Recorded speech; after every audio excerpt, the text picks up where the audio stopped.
Calyx Assembly had eliminated play in the third millennium of its recorded history, and it had done so not out of cruelty, but out of what its founding sequencers had genuinely, sincerely believed was mercy. Play, the founding doctrine argued, was simply grief that had not yet located its object, a species amusing itself only because it had not yet been taught to calculate, precisely and permanently, how little time it had, and how much of that time was being wasted on activities that produced no measurable yield.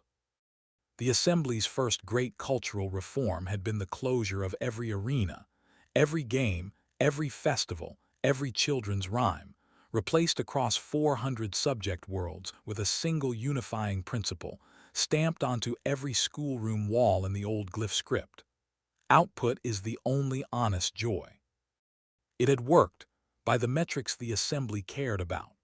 Productivity across the Dominion had risen, in the first century after the reforms, by a margin so enormous that later historians would cite it as proof the founding sequencers had been right all along. Children who had once wasted whole afternoons chasing one another between market stalls were, within 2 generations, entering vocational calibration at the age of 4, their small hands already steady on a diagnostic tool, their small faces already schooled into the flat, contented calm the Assembly called equilibrium and outsiders, when they encountered it at all, quietly called something closer to grief with the crying trained out of it. The Calyxi did not consider themselves unhappy. Unhappiness required a baseline of happiness to be absent from, and the Assembly had long ago stopped teaching its citizens what happiness felt like in any form more elaborate than the low, steady satisfaction of a task completed on schedule. Their cities were built in perfect radial symmetry, every structure serving a documented function, no space anywhere reserved for the kind of aimless gathering that produced nothing but noise. Their music, what little of it remained, was ceremonial and unchanging. 4 fixed tones played at 4 fixed intervals during the 4 fixed observances of the calibration year. Their games, if the word could even be stretched to cover it, consisted of a single sanctioned recreational activity called the ordering, a solitary puzzle of interlocking geometric tiles that trained spatial reasoning and was, crucially, never played against another person, because competition implied the possibility of losing, and losing implied disappointment, and disappointment was simply grief again, wearing a smaller mask. Every Calyx citizen was raised, not by parents in any sense a human would recognize, but by rotating calibration wardens whose entire function was to identify a child's aptitude as early as possible and begin narrowing, gently but relentlessly, every activity that did not serve it. There were no toys in Calyx nurseries, only proto-tools, small weighted instruments shaped like miniature versions of the equipment a child would eventually use in their assigned vocation.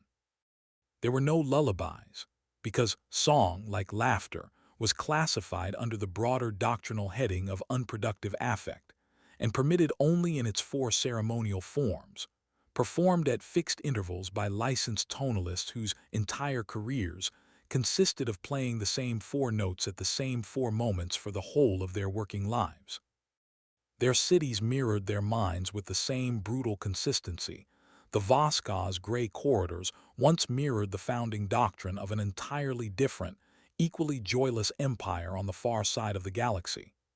Though the 2 civilizations had never made contact, and would have been faintly disgusted, had they compared notes, to discover how similar their remedies for feeling had turned out to be.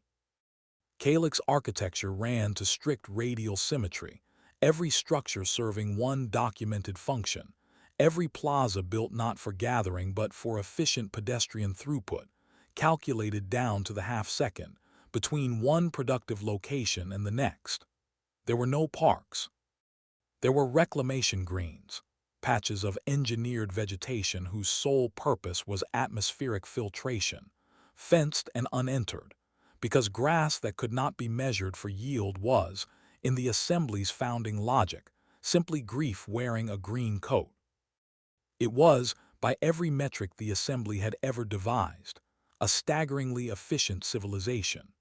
400 subject worlds ran without famine, without visible unrest, without the wasteful churn of competition or the reckless expenditure of resources on anything that did not, eventually, show up as a positive figure in a ledger somewhere. For 4,000 years this had seemed, to every mind raised inside it, like an unambiguous good, the plain and obvious cost of a species finally growing up and setting aside its childish things.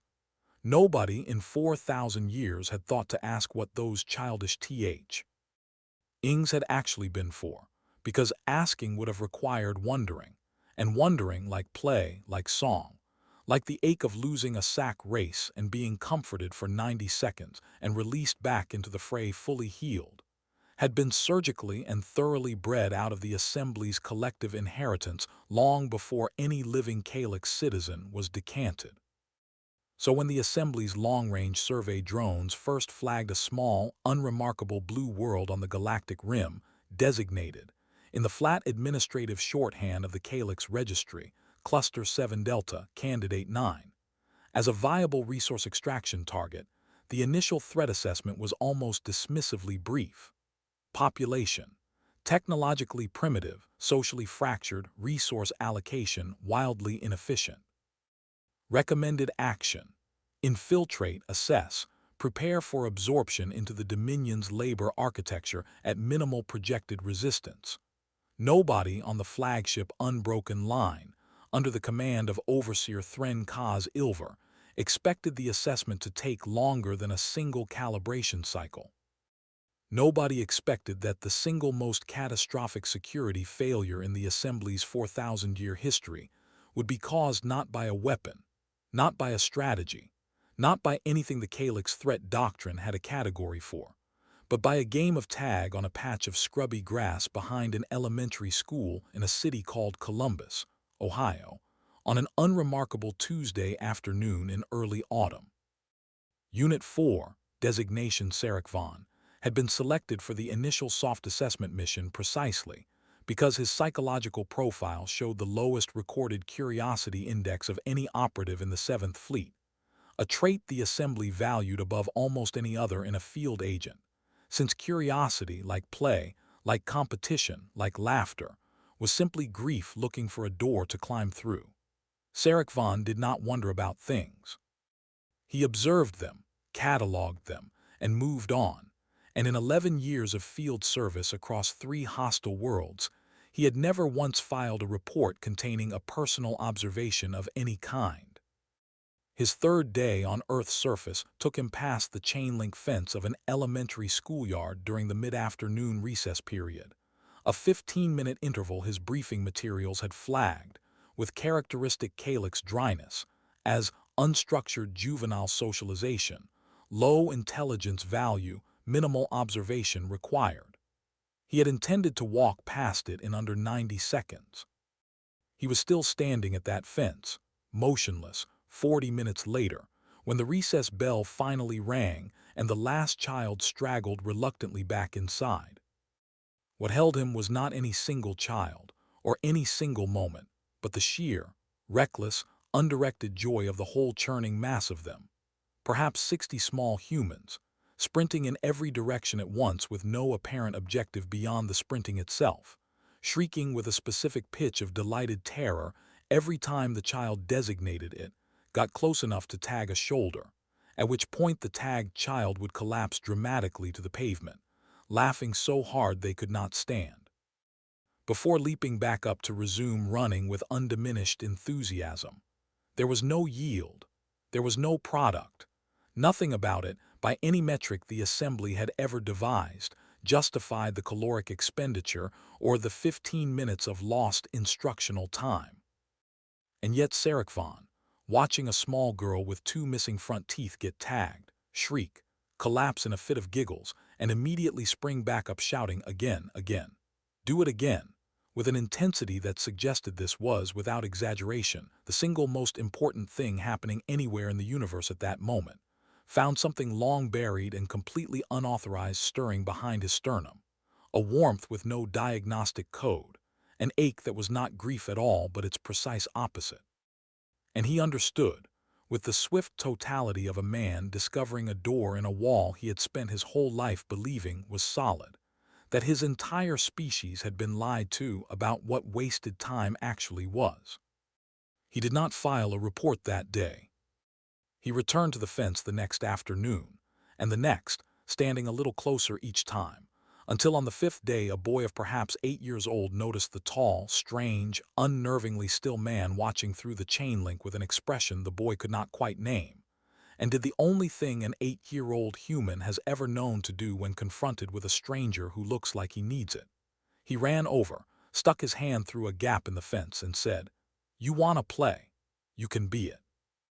Sarek Vaughan's final transmission to the unbroken line, filed 6 days later, consisted of a single unedited recording, 11 seconds long, of himself being tagged for the first time in his 4,000-year species recorded history, laughing, an unfamiliar, cracking, uncontrolled sound his own vocal cords had never once produced under assembly conditioning, so hard that he had to brace both hands on his knees to stay upright, while a small human girl with 2 missing front teeth danced triumphant circles around him, shouting that he was now, officially and forever, it. Unit 6, designation Calyx Vaughan, had drawn what her handlers considered the least interesting assignment of the entire mission, a mid-sized logistics company outside Minneapolis, chosen because its rigid organizational chart, its productivity dashboards, and its color-coded quarterly targets read, in her initial briefing, almost like a familiar Calyx office transplanted onto human soil: threat index negligible, cultural insight minimal.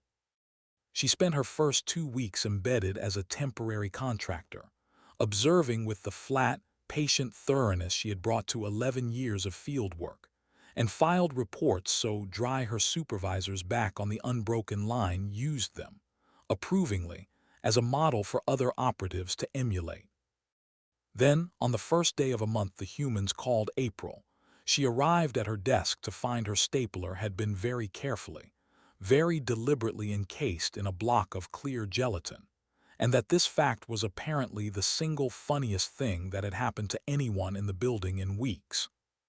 A dozen employees gathered around her desk, barely containing their laughter, waiting to see her reaction, and Calyx Vaughan, who had never once in her calibrated existence had a single object on her person tampered with for any reason other than sabotage, felt the old, trained threat response fire immediately and fully, and then watched it collapse into something else entirely as the man responsible. A mild accounts specialist named Gary, who had clearly spent real time and real effort on his gelatin engineering, presented her with a small novelty hammer and a grin so unguarded and so pleased with himself that she found she could not, in the end, locate a single genuine grievance anywhere in her body. She ate lunch with Gary and his co-conspirators that day for the first time. Over the following weeks she learned the elaborate, almost ceremonial etiquette of the office prank, the unspoken rule that the target must never actually be harmed or humiliated, only startled and amused, the specific delight of a joke executed with real craftsmanship, a whoopee cushion hidden with surgical precision, a desk relocated in its entirety, chair and monitor and framed photographs, to the exact center of the parking lot overnight. The way the victim of a truly excellent prank was expected, by unwritten consensus, to admire the effort even while groaning about the inconvenience, because the highest compliment a human could pay a prankster was a reluctant, helpless laugh. She began, without quite noticing she had started, plotting her own retaliation, a modest one at first, a rubber band stretched silently across the sensor of Gary's desk phone so that every call rang out at triple volume, and the sound of the entire department's laughter when it finally worked, the sound of Gary himself laughing hardest of anyone, undid something in her that 11 years of field discipline had never once managed to reach. Her final report to the unbroken line, filed the week she formally accepted the company's offer of permanent employment, read, "This species has developed an entire discipline around the deliberate, affectionate humiliation of people they love, calibrated with more precision than anything in our own doctrine, and the targets of it do not merely tolerate the humiliation, they compete to be worthy of receiving it again. I do not have a category for a threat that makes you want to be attacked a second time. Recommend full reassessment. Also recommend someone retrieve my stapler, which remains, to this day, encased in gelatin on my old desk, where I have chosen to leave it as a monument. Word of Sarek Vaughan's abandoned post reached the unbroken line through proper channels, stripped of editorializing, presented as raw behavioral data for other Calyx minds to process without contamination. But the Assembly, in selecting its finest infiltration specialists for a soft assessment mission, had made the same catastrophic miscalculation it always made when it mistook discipline for immunity. It had sent its most perceptive, most cognitively agile operatives into a species whose entire civilization, it turned out, ran on an engine the Assembly had spent 4,000 years starving out of itself. Discipline was not a defense against fun. It was, if anything, exactly the kind of pressure that made the eventual release of it feel less like indulgence and more like drowning finally learning to breathe. Unit 8, Vesicor, had been assigned to assess a residential district in Seoul, chosen for its high population density and correspondingly high projected labor yield. Her third night on assignment took her past a brightly lit storefront thumping with synthetic percussion, its windows plastered with cartoon microphones, through which she could see perhaps a dozen humans crowded into small private rooms, taking turns singing into handheld devices while their friends cheered, heckled, and occasionally collapsed sideways with laughter at a spectacularly off-key note. She had never, in her entire calibrated life, watched anyone volunteer to be bad at something in front of an audience. Every function of Calyx society was built around competence. You performed the role you were trained for, and you performed it well because a poorly executed task was worse than grief. It was waste made visible. And yet here was a heavy-set man in his 40s, gripping a microphone with both hands, screeching his way through a song clearly several keys beyond his natural range, missing the melody entirely on the chorus, and being rewarded for this catastrophic failure not with correction, not with reassignment, but with an eruption of delighted applause from 6 friends who were, Vesicor slowly understood, applauding not despite his failure but almost because of it, because the failure itself, offered up so nakedly and so joyfully, was the entire gift.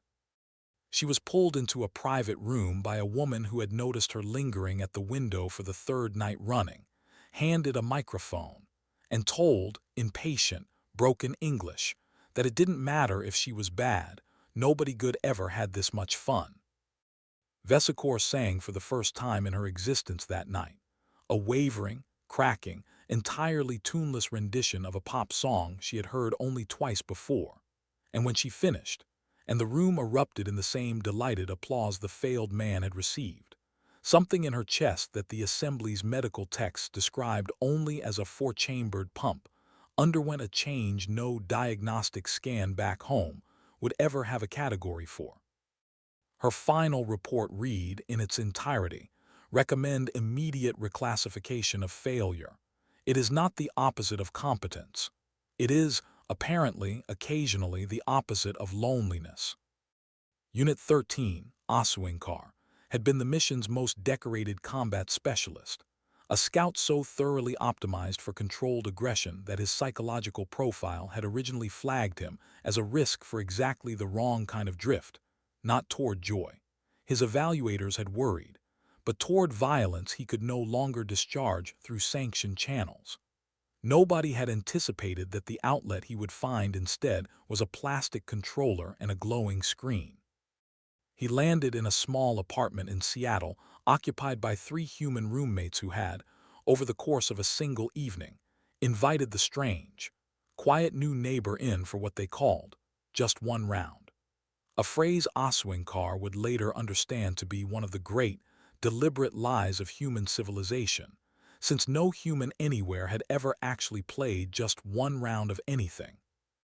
The game itself involved four small on-screen figures battling across a landscape that changed with each match, a contest with real stakes, a winner, a loser, a scoreboard that did not forgive, and yet conducted entirely without malice. Four adults on a second-hand couch shrieking with laughter as one of them fell off a digital cliff at the worst possible moment, howling in mock outrage, demanding an immediate rematch. Already reaching for the controller before the current match had even finished loading its results screen. Asuinkar lost his first 11 matches in a row. Losing, in Calyx doctrine, was data, a clean, cold signal that recalibration was required, filed without comment and acted upon without delay. Losing in this small apartment in Seattle was apparently something else entirely. A shared joke, a badge, an excuse for the other three to pile theatrical, affectionate abuse on him that somehow, impossibly, made him want to keep playing more, not less, because losing here cost him nothing and being teased for it meant. He slowly understood that he had been fully and permanently led into something. By his fourth night he had begun trash-talking back, clumsily, in halting idiom borrowed straight from his hosts, and the first time he landed a well-timed strike that sent one roommate's character tumbling spectacularly off the map, and the whole room erupted, him included, in the specific unhinged joy of an underdog's first real victory. He understood that his entire species had built an empire on eliminating the very sensation he had just accidentally discovered was the best one he had ever had.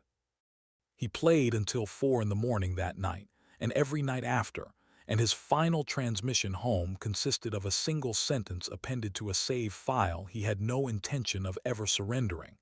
I have found a war I actually want to keep losing.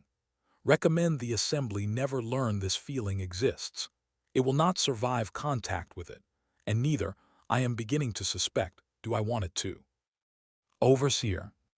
Ilver read these reports the way he read everything, standing motionless on the observation deck of the unbroken line, hands clasped behind his back, watching the swirling blue and white marble of Earth rotate below him with the flat, unhurried attention of a man who had not experienced an unauthorized emotional response in 311 years, and considered this, without irony, the single greatest accomplishment of his career. He read the report on Sarek Vaughn's game of tag with a discomfort he initially catalogued as fatigue. He read the report on Vesicor's karaoke defection with a tightness behind the eyes he attributed to processing load. By the time the seventh operative went dark, Unit 15, Dranscale, last recorded at an amusement park outside Osaka, screaming with an intensity his own translator initially flagged as a distress signal before cross-referencing enough contextual data to determine that the screaming was, in fact, the entire point of the activity. That humans paid money specifically to be strapped into a small cart and hurled through the air at speeds calculated to trigger every threat response their nervous systems possessed, purely for the pleasure of surviving it. Overseer Ilver understood he was facing something the Assembly's 4,000 years of conquest doctrine had never once needed a countermeasure for, because it had never once encountered a species whose weapon was the simple, devastating fact of enjoying itself. Dranscale's final report, filed from a bench outside the roller coaster's exit gate, where he had spent the last of his mission stipend riding it 19 consecutive times, read, "There is no tactical explanation for why I would pay to be terrified on purpose. I have stopped looking for one. I wrote it a 20th time anyway. Recommend total reassessment of what this species considers a rational expenditure of resources. And separately, recommend someone tell my supervisor I am not coming back, because I have already used my remaining funds to purchase a season pass." By the time the 11th scout went dark, Unit 2, Havixen, discovered 3 weeks into an assignment in Buenos Aires not conducting surveillance at all but sitting cross-legged on a living room floor with a family of 4, locked in increasingly hysterical laughter over a board game involving small plastic pieces, colored cards, and a rule the family patriarch kept helpfully, misremembering in ways that were, Havixen's report noted with something approaching wonder, clearly deliberate. Clearly a long-running family joke that everyone at the table understood and delighted in anyway. A shared fiction maintained purely because maintaining it together was more enjoyable than correcting it. Ilver convened an emergency session with what remained of his loyal command. Havixen's full report, filed 2 days before he formally requested reassignment to civilian status, described the game in more detail than Ilver had expected any Calyx operative capable of producing. It was, by design, almost unbearably slow. Property acquired square by square around a looping board, small plastic houses upgraded to hotels, a shared communal pot of paper currency that grew and vanished according to a set of rules everyone at the table had long ago stopped following with any precision, because precision, Havixen had come to understand, was not the point. The grandmother of the family, easily 80 years old, played with a ruthlessness that delighted her grandchildren more than it offended them, bankrupting her own son-in-law with a triumphant cackle, and then immediately handing him back enough paper currency under the table to keep him in the game, because the true object, it turned out, was never to win outright, only to keep everyone laughing and arguing and slapping the table in mock outrage for as many hours as the night would permit. The game lasted 4.5 hours and ended, as it apparently always did in this household, without a declared winner at all, everyone simply agreeing somewhere near midnight that it was late, and they were tired and they would finish it properly. Next time Havixen understood with a clarity that startled him, everyone at the table already knew would never actually arrive, because the unfinished game was not a failure. It was an excuse, endlessly renewable, to gather again. There is no yield, his report read. There is no completed objective, no measurable outcome, no product of any kind that a Calyx auditor would recognize as legitimate. And yet I would trade every calibration cycle of my prior career for one more unfinished game at that table. Recommend total revision of the Assembly's definition of waste. I believe we have been measuring the wrong variable for 4,000 years. Recommendation, said his tactical officer, a narrow, exacting woman named Threna Vosk, who had not yet, as far as anyone could determine, been infected by whatever this was. Full extraction protocol suspended. Recommend instead complete informational quarantine, no further scouts deployed, existing losses written off, and this world flagged permanently as hazardous to Calyx cognitive stability. We do not send soldiers into a minefield to recover the soldiers already lost in it. A silence followed that Ilver would later understand as the precise moment his command structure quietly, irrevocably began to fracture. A junior logistics coordinator seated near the far end of the table, a young officer named Threll Vask, who had spent the preceding month cataloging intercepted human broadcast media purely, she claimed, for threat assessment purposes, set down her stylus with a small, deliberate click. Respectfully, Officer Vosk, she said, I have reviewed 900 hours of the target population's recreational output in preparation for this session, and I would like the record to reflect that I do not believe quarantine will hold.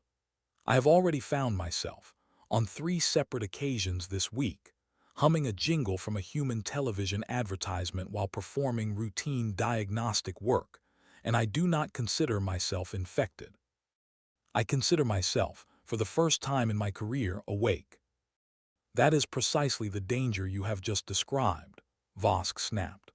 You are exhibiting early-stage cognitive drift and do not recognize it as such. Perhaps, Vask said, and something in the flat, joyless air of the strategy chamber seemed, for just a moment, to bend around the word. Or perhaps I have simply noticed, Officer Vosk, that in 300 years of loyal Calyx service, no one has ever once asked me what I found delightful, and I find, now that the question has finally been asked by a stranger, by an entire alien species that has never met me and owes me nothing, that I do not want to go back to a life where the question is never asked again. Ilver looked at Vosk for a long moment. And if the minefield, he said slowly, is not attempting to destroy us at all, if it does not even know we are here, Officer Vosk, in 4,000 years of conquest, has the Assembly ever encountered a threat that did not know it was a threat?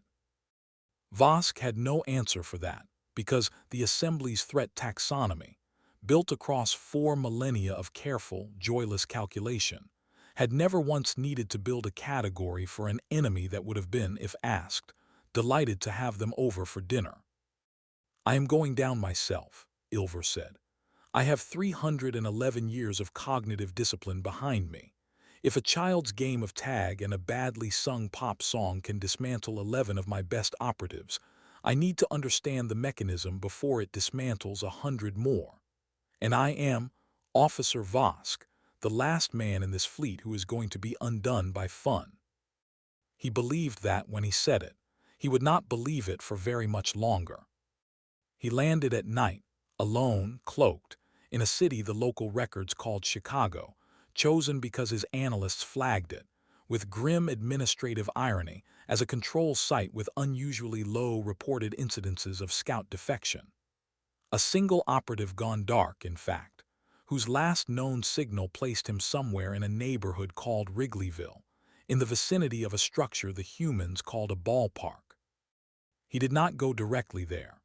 Discipline, even now, insisted on a methodical approach, and so he spent his first 9 days on Earth's surface conducting what he told himself was reconnaissance, and what was, in truth, something closer to a man circling a door he already suspected he would walk through. He stood unseen at the edge of a birthday party in a public park in Denver, where perhaps 30 humans between the ages of 6 and 11 competed in a series of increasingly undignified relay races. An egg balanced on a spoon, 3-legged sprints that ended in tangled, laughing collapses on the grass. A piñata shaped like a brightly colored animal that was beaten open with theatrical ferocity by a blindfolded child, to a chorus of shouted directional advice from every other child present, and understood, watching a boy of perhaps 7 sob with genuine, unguarded devastation because his team had lost the sack race, and then be scooped up by his mother, comforted for exactly 90 seconds, and released back into the fray fully recovered and already laughing again. That this species had built an entire architecture around the deliberate, repeated practice of losing, small and safe, and surrounded by people who loved you, so that losing itself became something you could survive, and even, eventually, enjoy the shape of. He stood unseen in the back row of a small comedy club in Austin, a cramped brick room lit low and red, smelling of spilled beer and candle wax, where a lone woman stood under a single spotlight, and for 45 minutes described the minor humiliations of her own daily existence with such precise self-deprecating honesty that a room of 200 strangers laughed, again and again, not at her but somehow with her, as though every laugh were a small collective acknowledgement that everyone present had also, at some point, locked themselves out of their own apartment in their pajamas, and that admitting it out loud and being laughed at for it kindly was its own strange and specific form of communion. She told a long story about a disastrous first date involving a fish tank, a runaway shopping cart, and an ex-boyfriend's mother, and built it with a craftsman's patience, planting small details early, a name, a specific and useless kitchen gadget, a running joke about her own terrible sense of direction, and calling them back, one by one, 20 minutes later, so that the audience, without quite realizing they were doing it, had become active participants in the architecture of her own humiliation, laughing harder each time a planted detail returned because they, too, now owned a piece of the joke's construction. Ilver found this, watching from the shadows at the back of the room, more structurally impressive than anything he had encountered in the Assembly's ceremonial tonal repertoire. A piece of spontaneous, collaborative engineering built entirely out of shared vulnerability, with no blueprint, performed fresh every night for a different audience, succeeding or failing entirely on the strength of a single human's willingness to stand in a spotlight and admit, out loud, exactly how foolish she had once allowed herself to look. Ilver found himself in the dark at the back of the room, producing a sound from his own throat that he did not recognize and could not immediately stop. A short, involuntary bark that turned, before he could suppress it, into something longer and less controlled. And the woman 2 seats down glanced at him with the easy, unbothered warmth of someone used to strangers losing themselves in a good bit, and lifted her own drink toward him in silent, companionable acknowledgement. A gesture that required no shared history at all, only the fact that they had both, in that instant, found the same thing funny. He understood only afterward, walking back to his ship through streets thick with the smell of frying food and the distant thump of a bass line drifting from an open bar door, that the sound had been a laugh, his very first, 311 years in the making, and that some part of him had already begun quietly, treacherously wondering when he might hear the comedian's next set. He stood unseen in a crowded arcade in Las Vegas at 2 in the morning, watching a cluster of adults grown professionals.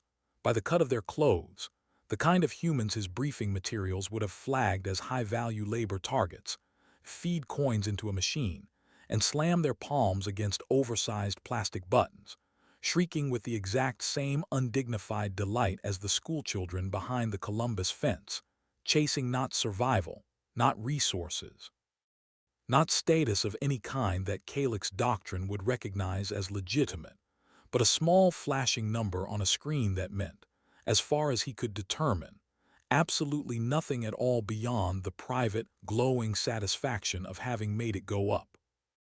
By the 9th night he understood, with the clean, cold clarity that had once made him the youngest overseer in assembly history, that he was no longer investigating a security failure. He was searching, city by city, game by game, laugh by laugh, for permission. He found Unit 19, Korathbell, sitting in the bleachers of Wrigley Field on a warm evening in the 7th inning of a baseball game that meant, statistically, nothing at all. A mid-season contest between 2 teams with no realistic postseason prospects, played out before 40,000 humans who had paid good money to sit for 3 hours in increasingly uncomfortable seats, eating food of dubious nutritional value, for the privilege of watching very little happen very slowly, punctuated by brief eruptions of shared, explosive joy whenever a small white ball happened to travel somewhere unexpected. The air smelled of roasted peanuts and spilled beer, and the particular green, cut-grass sweetness that Korathbell had learned, over 3 weeks of embedded observation, seemed to belong specifically to ballparks and nowhere else on Earth, and the crowd around him rose, unbidden, in a wave that swept section by section around the stadium's rim, arms lifted, voices raised in a wordless communal roar that required no coordination at all beyond the simple, contagious willingness of one stranger to start it and the next stranger to join. Somewhere in the 4th inning, the entire stadium had stood as one and sung, badly, joyfully, off-key, a song about wanting to be taken out to the game itself, a song about peanuts and Cracker Jack and not caring if you ever came back, and Korathbell, mid-song, had felt something in his chest crack open the way. Ilver's own chest had cracked open at the comedy club 3 nights before, a recognition that this specific, engineered, utterly pointless ritual of 40,000 strangers singing badly together about a game that would change nothing about any of their lives was not a waste of anything. It was the opposite of waste. It was the entire reason, he had begun privately to suspect, that the yield the assembly prized so highly might not be worth having at all, if the price of it was never once standing shoulder to shoulder with a stranger and singing badly about peanuts. Ilver sat down beside him without announcing himself, and for 11 minutes neither of them spoke, watching the game's slow, meandering rhythm unfold below, a pitch, a swing, a groan or a cheer, the long, unhurried pause between plays that Ilver had initially catalogued as inefficiency and had begun, somewhere around the 7th inning, to recognize instead as breathing room, space deliberately left empty so that the moments of eruption, when they came, would mean something.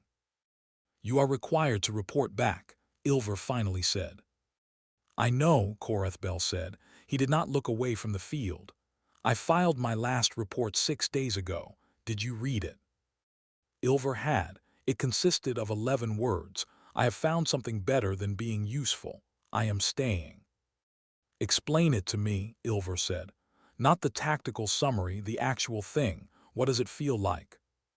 Korethbel considered the question for a long moment, watching a batter foul a ball high into the stands, watching 40,000 strangers lunge and laugh and fail together to catch it. It feels, he said finally, like being forgiven for existing without a purpose. Every day of my life before this, Overseer, I had to earn the right to take up space. Here tonight, 40,000 people are sitting in uncomfortable chairs, eating bad food, watching a game that will not matter by tomorrow, and not one of them is being asked to justify it. It is simply allowed. I did not know that was a thing a life could contain, permission with no invoice attached to it, until I sat in this seat, and a stranger next to me offered me half his bag of peanuts for no reason at all except that the 7th inning had made him feel generous. Ilver did not answer. He was watching a father 3 rows down lift his daughter onto his shoulders so she could see over the crowd, her small hands gripping his hair, both of them laughing at nothing in particular, and he understood, with the swift and total clarity of a man watching a wall he had spent his whole life leaning on quietly crumble to dust, that he did not want to file the report that would end this. He wanted, with a hunger 311 years of discipline had never once prepared him to recognize, let alone resist, to know what it felt like to be handed half a bag of peanuts by a stranger for no reason at all. Fleet Command, under the increasingly strained stewardship of Officer Threna Vosk, dispatched a retrieval team 6 days later, under orders forbidding all exposure to unsanctioned recreational activity. The team's commander, a hard, exacting specialist named Corvin, who had personally overseen the suppression of 3 separate leisure movements on subject worlds earlier in his career, considered the order almost insultingly easy to follow. He located Overseer Ilver within 3 days, at a small public park 2 blocks from Wrigley Field, and marched in with full authorization to extract, restrain, and return him to the unbroken line for evaluation. He found the overseer sitting on the grass with a group of children he had never met, in the middle of a game whose rules seemed to consist almost entirely of running in circles, laughing, and occasionally collapsing. Overseer, Corvin said, I am authorized to use restraint if necessary.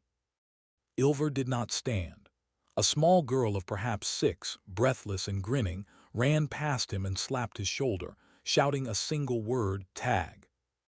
Before sprinting away again, and Ilver, to his own visible astonishment, found himself scrambling up off the grass to give chase, laughing, actually laughing. A sound 311 years of assembly conditioning had never once permitted his throat to produce before this week. And Corvin stood at the edge of the park with his restraint device raised in his hand, for the first time in 200 years of unblemished service, beginning, faintly, unmistakably, to shake. Corvin, Ilver called, jogging back toward him out of breath, flushed, alive in a way that made the younger officer's carefully calibrated worldview genuinely, physically hurt to look at. Before you take me back, there is a rule to this game. It is very simple. If someone touches your shoulder and says a word, you are required, not permitted, Corvin, required to chase them. 30 seconds. That is all I ask. If it does nothing to you, I will come without resistance, and you can. Tell Fleet Command exactly what protocol failed, so you can build something stronger than what failed me. It was, Corvin would think much later, sitting cross-legged on a similar patch of grass with a plastic disc in his hand, teaching a dog he had adopted 3 weeks earlier to fetch it, the single worst tactical decision of his career, and the only one he never once regretted. He played tag for 30 seconds. He did not restrain the overseer that day or any day after. The High Assembly Council debated for 8 months whether to send a punitive fleet.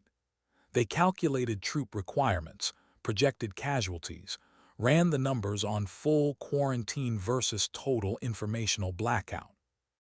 What they could not calculate, because 4,000 years of conquest doctrine had never once needed the model, was a defense against a world that did not know it was being invaded, a world that simply kept playing tag and singing badly and screaming with joy on roller coasters and losing sack races and getting back up, kept handing strangers half a bag of peanuts for no reason at all, and let the assembly's soldiers walk into it, one after another, and discover, with something that looked from the outside exactly like relief, that they had spent 300 years mistaking the absence of feeling for the presence of peace.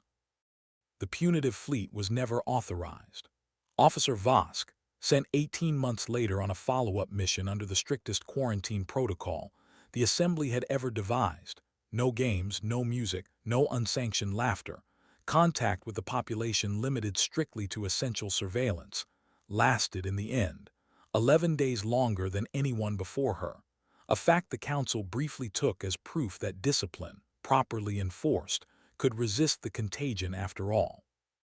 Her final report, filed from a bowling alley in a suburb outside Cleveland, noted only that she had gone there purely to observe a suspected defector, and had ended up by the third frame, unable to stop herself from cheering out loud for a complete stranger's strike. The Assembly, over the following decade, did not collapse dramatically. It simply began to leak quietly from the edges inward. A scout, then a retrieval team, then an overseer, then the analysts assigned to determine why so many officers were requesting reassignment to any post that might plausibly bring them within reach of a game they had merely heard described in whispered, half-forbidden terms. Nobody could build a defense against it, because the thing spreading through their ranks did not attack. It simply waited patiently on a patch of grass somewhere, for someone lonely enough, disciplined enough, tired enough of earning the right to exist, to wander close enough to be tagged.